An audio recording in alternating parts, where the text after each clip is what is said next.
이번 시간에는 한글 윈도우 10의 특징에 대해서 같이 한번 살펴보도록 하겠습니다. 자, 윈도우 10 운영 체제는 우리 컴퓨터에 보게 되면 여러가지 하드웨어, 여러가지 장치들이 있죠. 그런 것들을 이제 효율적으로 관리할 수 있게 도와주고요. 그리고 사용자한테는 더 편리한 컴퓨터 환경을 제공해줘요. 그래서 우리가 좀 더 컴퓨터를 쉽고 편리하게 사용할 수 있게 그런 환경을 제공해주는 그런 운영 체제가 우리 윈도우 10이다 라고 그렇게 기억하시면 돼요. 우리 시험 문제에도 이 특징이 이제 주로 시험 문제에 많이 출제가 됐었어요. 그래서 다음 중 윈도우 10의 특징이 아닌 거 찾아라 그렇게도 나오기도 하고요. 어떤 특징에 대한 이제 설명을 써놓고 이게 뭐냐, 이게 누구 거냐 그렇게 이제 물어보기도 해요. 그래서 이 특징은 여러분들이 정확하게 파악하고 계셔야 됩니다. 자, 얘는 이제 GUI를 사용해요. GUI가 그래픽 유저 인터페이스의 약자예요. 그래서 GUI라고 흔히 부릅니다. 얘는 이제 그래픽 유저 인터페이스다 그러면 그래픽이 이제 그림, 아이콘 얘기하는 거예요. 아이콘 같은 것들로 사용자들이랑 서로 인터페이스, 대화를 한다. 그런 뜻이요. 그래서 우리가 키보드로 이제 명령어 같은 것들을 입력하지 않고 아이콘이 됐든 메뉴가 됐든 그런 것들을 마우스로 전부 다 선택해서 작업 같은 것들을 수행할 수 있게끔 그렇게 해주는 그런 환경을 보고 우리가 GUI라고 합니다. 그래서 옛날에 이제 컴퓨터를 쓸 때는 명령어를 모르면 컴퓨터를 전혀 못 썼어요. 왜? 지금처럼 우리 윈도우처럼 이제 아이콘이 됐든 메뉴가 됐든 그런 게 없었어요. 오로지 그냥 까만색 화면에 하얀색 글씨만 나와서 명령어를 알아야 컴퓨터를 전부 다 사용할 수 있었습니다. 근데 지금은 전혀 그렇지 않죠. 그래서 우리 마우스 사용법만 조금만 알면 이제 초보다도 쉽게 사용할 수 있는 그런 GUI를 채용해서 이제 사용하고 있는 겁니다. 그 다음에 이제 선저명 멀티태스킹이다 라는 그런 특징이 있는데, 선저명이 뭐냐, 선저명의 반대가 비선저명이에요. 선점하고 비선점의 차이가 뭐냐면은 가장 큰 차이점이 강제 종료를 시킬 수 있냐 없냐 그 차이요. 우리가 이제 컴퓨터를 사용할 때 이제 한 가지 프로그램만 실행을 시키는 게 아니라 여러 가지 프로그램 동시에 막 실행을 시켜요. 실행시키다 보면은 특정 프로그램이 응답 없음 뜰 때가 있죠. 그때 이제 강제 종료를 시킬 수 있냐 없냐 그 차이요. 강제 종료를 지금 우리 윈도우는 전부 다 강제 종료 시킬 수 있죠. 그렇게 이제 강제 종료 시키는 걸 보고 우리가 선저명이라고 그렇게 부르는 거고, 강제 종료를 시킬 수 없는 거를 보고 우리가 비선저명이라고 그래요. 우리가 윈도우가 개발되기 이전에 이제 도스라는 거를 썼는데 그때는 비선점이었어요. 그래서 어떤 특정 프로그램을 실행을 하다가 만약에 중간에 응답 없음 그렇게 이제 프로그램이 멈췄어요. 멈추게 되면 이제 컴퓨터도 아예 멈춰버려요. 그러면은 그때 해결 방법이 이제 컴퓨터를 껐다 켜는 방법밖에 없었거든요. 근데 컴퓨터를 사용하다가 강제로 막 억지로 끄고 그러면 이제 컴퓨터에 무리가 가거든요. 그래서 그거를 이제 보완해서 그걸 좀 더 좋게 만들어서 이제 선저명으로 우리 윈도우를 만들어 놓은 겁니다. 그래서 이제 운영체제가 각 작업들, 여러 개 프로그램을 시켰을 때 여러 개 프로그램들의 CPU 이용 시간 같은 것들을 전부 다 제어를 해요. 그래서 앱을 실행하는 도중에 문제가 발생했을 때 그때 뭐를 시킬 수 있다? 강제 종료를 시킬 수 있다. 강제 종료를 시키고 그 프로그램이 사용하던 모든 시스템 자원 같은 것들 있죠? 그런 것들을 반환하는 그런 멀티태스킹 운영 방식을 보고 우리가 선저명 멀티태스킹이라고 그렇게 이제 부르는 거예요. 그래서 하나의 앱이 CPU를 독점하는 것을 방지할 수 있더라. 그래서 시스템 다운 현상 없이 더욱 안정적으로 우리가 컴퓨터를 사용할 수 있더라. 그게 이제 선저명 멀티태스킹이라는 그 특징 때문에 그런 겁니다.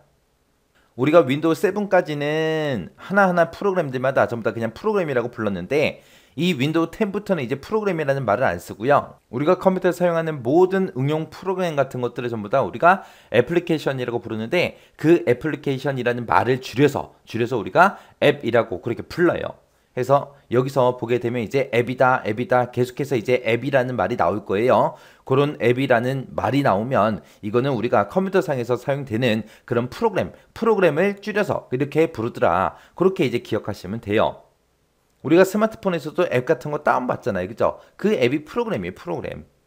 그래서 우리가 사용하는 응용 프로그램 같은 것들을 전부 다 줄여서 앱이라고 부른다. 그렇게 이제 기억하시면 됩니다. 그 다음에 이제 플러그 앤 플레이하고 PMP가 나왔습니다. PMP다 그러면 이제 우리말로 하게 되면 자동 감지 장치, 자동 인식, 그렇게 이제 생각하시면 돼요. 그래서 얘는 PMP라는 영어가 플러그 앤 플레이, 요 영어의 약자예요. 플러그 그러면 이제 꽂는다 그런 뜻이고, 플레이 그러면 이제 실행시킨다 그런 뜻이죠. 그래서 플러그 앤 플레이 그러면 꽂으면 바로 실행된다. 그런 뜻이요. 우리가 이제 USB 같은 거 많이 쓰잖아요. 그런 거 USB 같은 거 컴퓨터에 갖다 꽂으면 어떻게 돼요? 자동으로 인식해서 우리가 사용할 수 있는 그런 환경으로 만들어주죠. 그런 기능을 보고 우리가 PNP, 플러그 앤 플레이 그렇게 이제 부르는 거예요. 그래서 우리 컴퓨터에 하드웨어 같은 것들을 설치했을 때 그 해당 하드웨어를 우리가 사용할 수 있게끔 필요한 그런 시스템 환경 같은 것들 있죠. 그런 것들을 운영체제 윈도우 10에서 자동으로 그렇게 구성을 해줘요.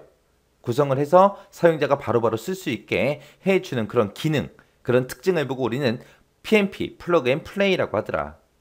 그래서 이 윈도우가 하드웨어 규격을 자동으로 인식해서 시스템 환경을 설정해 주기 때문에 사용자가 직접 환경 설정을 할 필요가 있다 없다? 없더라. 예전에 이제 윈도우가 개발되기 전에는 하드웨어를 하나 사가지고 왔어요. 예를 들어서 뭐 그래픽카드를 하나 샀다. 그러면은 사용자가 직접 전부 다 그 환경 설정을 다 해줘야 돼요.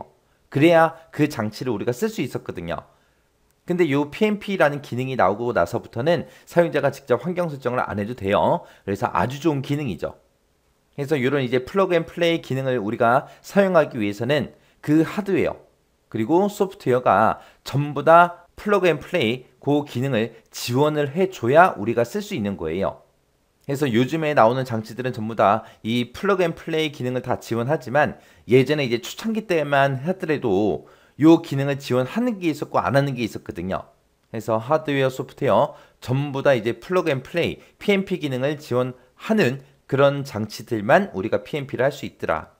이렇게 이제 운영체제에서 이런 PNP 기능이 지원이 되면 각 장치들마다 이제 IRQ가 됐든 DMA가 됐든 IO 주소 같은 것들이 충돌되지 않도록 자기가 알아서 다 설정을 해줍니다. 여기서 이제 IRQ다 그러면 IRQ가 뭘 얘기하냐면은 각 장치들이 이제 CPU를 사용하고 싶으면 CPU한테 이제 인터럽트 신호를 보내야 돼요. 그 인터럽트 신호가 전달되는 그 통로를 보고 우리가 IRQ라고 합니다. 그래서 이런 IRQ는 모든 장치들마다 다 IRQ 값이 다 정해져 있어요. 근데 어떤 특정 두 개의 장치가 있는데 그 두 개의 장치가 IRQ 값이 똑같다? 그러면 서로 충돌이 일어나겠죠. 그런 충돌이 발생하지 않게 알아서 이제 다 설정해 준다는 겁니다. 그 다음에 이제 DMA 채널을 하고 나는데 DMA 채널이라는 거는 CPU를 통하지 않고 각 장치들이랑 메모리가 직접 데이터를 주고받고 할 수 있는 그런 통로를 보고 얘기하는 거고요. 그 다음에 IO 주소다라고 하게 되면 IO가 인풋 아웃풋의 약자거든요. 그래서 각 장치들이랑 CPU가 이제 데이터를 주고받고 하기 위한 그런 이제 메모리 영역을 보고 우리가 IO 주소라고 그렇게 부릅니다. 그래서 IRQ다, DMA다, IO 주소다 이런 것들이 각 장치들마다 다 이제 따로따로 할당이 돼야 돼요. 중복되는 게 있으면 된다 안 된다? 안 되더라. 그런 충돌이 발생하지 않게 자기가 알아서 윈도우가 알아서 전부 다 이제 설정해 준다는 거예요. 그 다음에 이제 OLE다 그러면 이제 OLE라는 거는 우리말로 한마디로 얘기하게 되면 이제 개체라는 거를 연결하거나 삽입해주는 그런 기능을 보고 우리가 OLE라고 합니다. 그래서 OLE 그러면 이제 개체를 연결하고 삽입한다. 개체 연결, 개체 삽입하는 거 그런 기능이 OLE다라고 그렇게 기억하시면 되고요. 얘는 쉽게 얘기하면 뭘 얘기하냐면은 내가 만약에 그림판에서 그림을 하나 그렸어요. 그러면 그 그림을 우리가 이제 문서 같은 데다가 이제 삽입할 수 있겠죠. 그런 기능을 보고 우리가 OLE다 그래요. 그래서 우리가 여러 가지 앱에서 작성된 그런 문자가 됐든 그림이 됐든 그런 것들을 현재 작업 중인 그런 문서 같은 곳에다가 우리가 집어넣는 거, 삽입하는 거, 연결하는 거 그런 기능을 보고 우리가 OLE 기능이라고 그렇게 부른다라고 그렇게 기억하시면 돼요. 그때 이제 삽입했을 때랑 연결했을 때 차이점이 있어요. 내가 삽입을 하게 되면은 문서에 삽입한 그 그림 있죠? 그 그림을 내가 그림판에서 수정을 했어요. 수정을 해도 문서에 들어있는 그 그림은 변하지 않아요.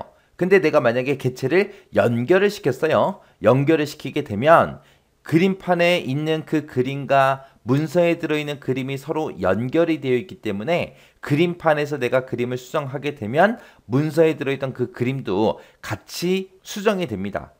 해서 OLE로 연결된 그런 이미지 같은 것들이 있어요. 그림 같은 것들. 그런 것들은 원본 앱에서 수정을 하거나 편집을 하게 되면 그 내용이 그대로 어디에? 해당 문서에 어떻게 된다? 반영이 되더라. 같이 변한다. 그렇게 이제 기억하시면 돼요. 그래서 연결한 거랑 삽입한 거랑은 완전히 다른 거예요. 그래서 OLE다 그러면 이제 개체를 연결하고 삽입하는 거다. 요것만 잘 기억하세요. 그 다음에 이제 255자의 긴 파일 이름 그렇게 나왔습니다. 얘는 뭘 얘기하냐? 우리 컴퓨터에 보게 되면 파일들이 엄청나게 많아요. 뭐 셀 수 없을 만큼 많습니다. 그 수많은 파일들이 있는데 이름을 이제 자유롭게 최대 255자까지 그렇게 우리가 쓸 수 있다는 거예요. 그래서 최대 255자까지 긴 파일 이름을 우리가 지정할 수 있더라. 그래서 NTFS 여기서는 이제 유니코드라는 그런 문자를 이제 사용해요. 이 유니코드가 세계 각국 언어를 통일된 방법으로 표현할 수 있는 그런 코드를 보고 우리가 유니코드라고 하는데 이 유니코드를 가지고 세계 각국 언어들을 다 표현할 수 있더라. 그래서 우리가 뭐 한글로만 파일 이름을 만들 수 있는 게 아니라 세계 여러 문자들 있죠. 그런 문자들을 이용해서 우리가 파일 이름을 우리가 지정도 할 수 있습니다. 그래서 최대 255자까지 쓸 수 있다. 요거 잘 기억하시고요. 그때 이제 우리가 파일 이름을 지정할 때 이런 특수 문자들 있죠. 이런 것들은 제외하고 모든 문자 그리고 공백까지 포함시켜서 우리가 사용할 수 있습니다. 여기서 이제 공백을 사용할 수 있다 그 얘기는 우리가 파일 이름이 길다 보니까 중간중간에 이제 띄어쓰기도 할 수 있다라는 얘기예요. 그래서 공백도 하나의 문자로 취급이 돼요. 그 다음에 우리 윈도우 10 같은 경우는 이제 64비트로 이제 데이터를 전부 다 처리를 합니다. 우리 이전 버전이 이제 32비트짜리가 있었고 그 이전 버전이 16비트, 그 이전 버전이 8비트하고 그렇게 여러 가지 데이터 처리하는 방식이 있었어요. 요 우리 윈도우 10은 완전한 64비트짜리예요. 그래서 완전한 64비트로 데이터를 처리하기 때문에 더 많은 양의 데이터를 빠르게 처리할 수 있습니다. 그리고 사용자들한테 좀 더 빠르고 효율적인 그런 시스템을 구축할 수 있게 해주는 게 우리 64비트 데이터 처리 그 내용이에요. 그래서 이전 버전이 32비트라고 했고요. 그리고 지금 우리 윈도우 10이 완전한 이제 64비트짜리요. 이게 무슨 말이냐? 데이터를 한 번에 처리할 때 32개씩 처리하냐? 아니면 64개씩 처리하냐? 그 차이예요. 그 차이. 한 번에 데이터를 몇 개씩 처리하냐? 그 차이예요. 그래서 64비트, 완전한 64비트이기 때문에 데이터 속도가 훨씬 더 빨라졌습니다. 그래서 윈도우 특징에는 이런 것들이 있는데 이 중에서 여러분들이 꼭 기억하셔야 되는 게 딱 두 가지만 기억하세요. 이거 다 기억하기 너무 힘들다 그러면 얘랑 얘 플러그 앤 플레이 PNP 기능이랑 OLE 기능이요. 이 두 가지가 시험 문제로 많이 출제가 됐거든요. 물론 다른 것들도 출제가 됐어요. 되긴 됐는데 얘네들이 주로 많이 출제가 됐습니다. 그래서 다른 것까지 다 기억하기 힘들다 그럼 이 두 가지라도 기억하고 지나가세요.